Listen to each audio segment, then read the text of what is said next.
Next topic है आपका classification of accounts. तो देखिए स्टूडेंट, अकाउंट्स आपके टू टाइप्स के होते हैं। एक तो होता है पर्सनल अकाउंट और एक होता है इम्पर्सनल अकाउंट। फिर इम्पर्सनल में आपकी दो कैटेगरी है, real account and nominal account. तो देखिए सबसे पहले हम कर रहे हैं पर्सनल अकाउंट। तो the account which relate to an individual, firm, company or an institutions are called personal account। देखो पर्सनल अकाउंट में आपका क्या आएगा कि आपका खुद का नाम हो, फर्म का नाम हो, कंपनी का नाम हो या इंस्टीट्यूशंस का नाम हो, तो उसको बोलेंगे हम पर्सनल अकाउंट।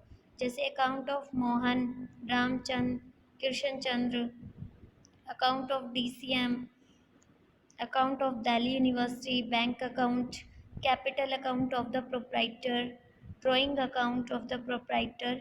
ये सारे एग्जाम्पल हैं आपके पर्सनल अकाउंट के। अब देखिए आपको इन सारे अकाउंट्स के रूल्स दे रखे हैं और ये रूल्स आपको अच्छे से समझने हैं और याद करने हैं।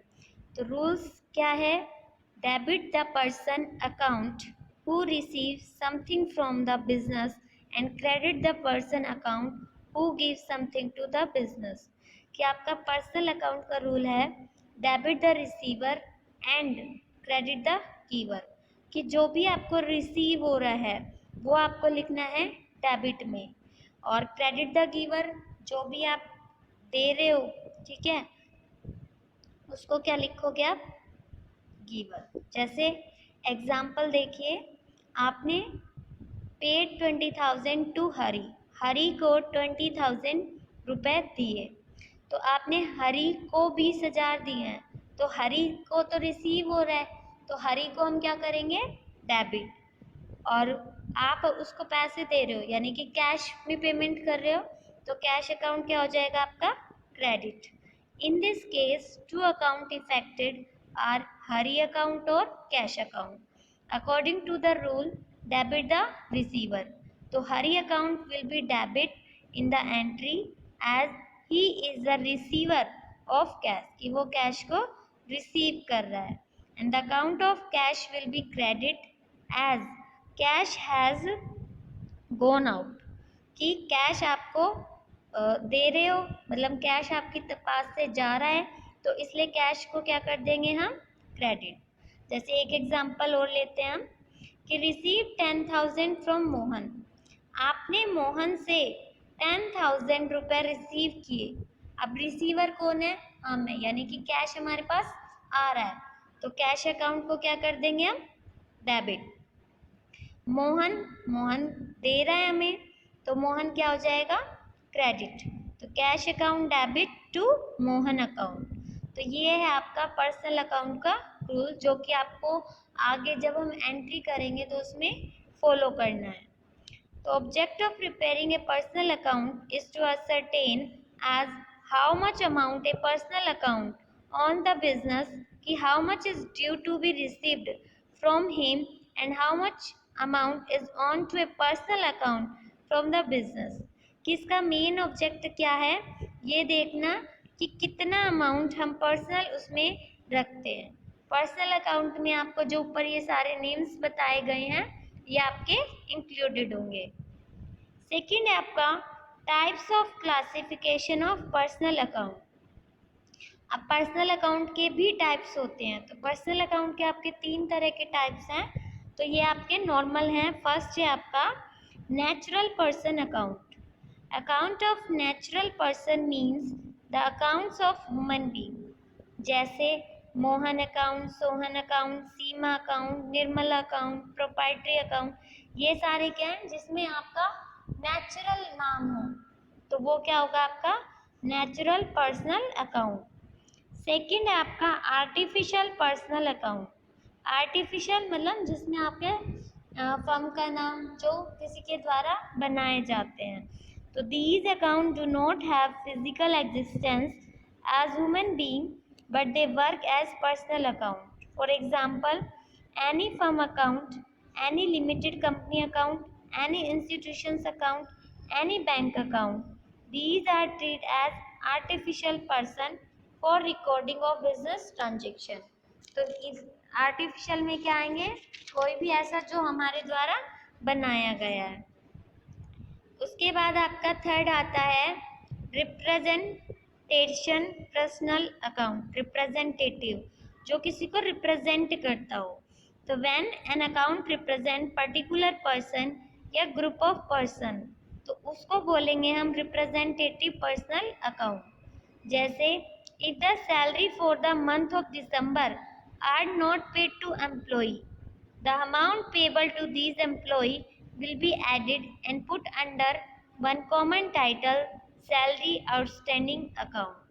रिप्रेजेंटेटिव मतलब जो किसी को प्रतिनिधित्व करता हो।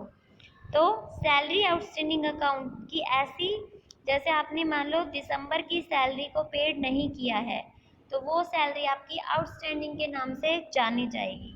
तो ये आपका आएगा रिप्रेजेंटेटिव अकाउंट। फिर सेकंड जो आपका मेन आता है वो है आपका real account, the account of all those thing whose value can be measured in term of money and which are the properties of the business are termed as real account। कि वो value जिसको हम money में major कर सकते हैं और proprietary of business होता है, ऐसी टर्म को हम रियल अकाउंट बोलते हैं, जिसमें हमारा mainly cash account, furniture account, machinery account, building account, goodwill account included होता है। तो देखिए इसका मेन रूल क्या है, debit what comes in and credit what goes out.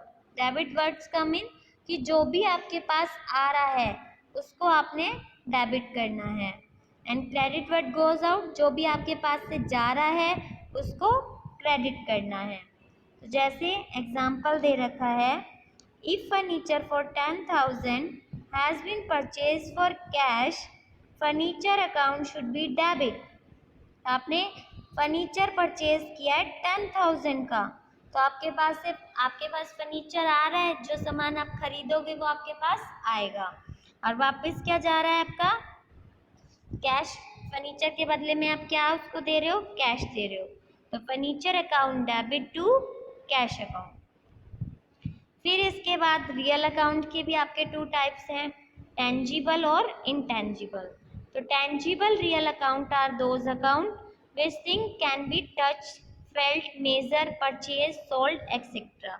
कि ऐसी असेट्स या ऐसे अकाउंट जिनको हम टच कर सकते हैं, फेल्ट मीन्स महसूस कर सकते हैं, मेजर कर सकते हैं, परचेज कर सकते हैं और सोल्ड कर सकते हैं।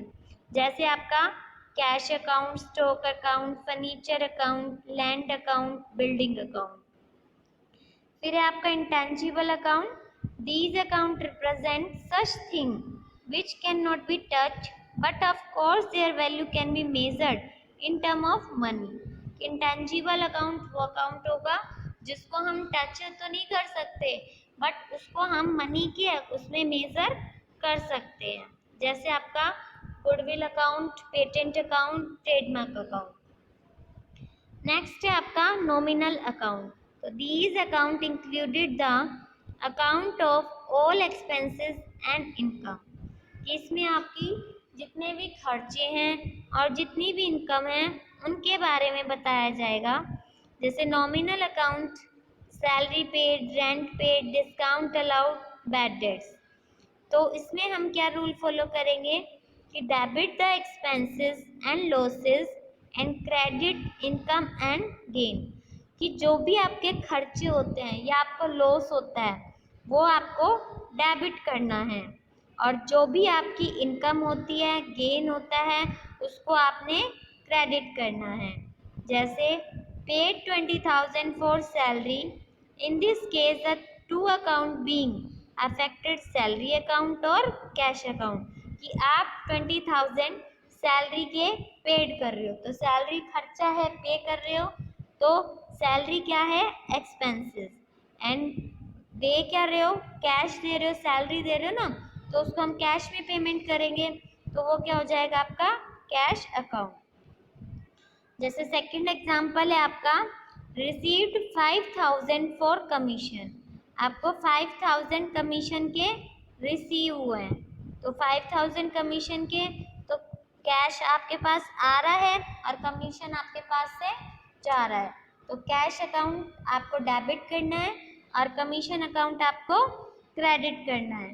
तो ये आपके 3 रूल हैं जो कि मेनली आपको अच्छे से याद करने हैं और समझने हैं, क्योंकि इसी के बेस पे जो आपका नेक्स्ट चैप्टर है जर्नल एंट्री का, वो एंट्री आपको अच्छे से करनी है। फिर है नॉमिनल ऑब्जेक्ट। अकाउंट्स का ऑब्जेक्ट क्या है? तो nominal account are those account which are in name only and which do not really exist. कि नॉमिनल अकाउंट वो अकाउंट होता है जिसका सिर्फ नाम दिया हो और वो रियली में एग्जिस्ट ना करता हो। These accounts are opened simply to explain the nature of head of which cash has been paid। किस अकाउंट को सिंपली ओपन करके एक्सप्लेन किया जाता है नेचर ऑफ हेड का, कि आप जो भी ट्रांजेक्शन कर रहे हो उसका नेचर कैसा है। तो यहाँ तक आपको अच्छे से पढ़ना है और समझना है। नेक्स्ट वीडियो में हम अपना करेंगे स्टेजेस या parts of double entry system.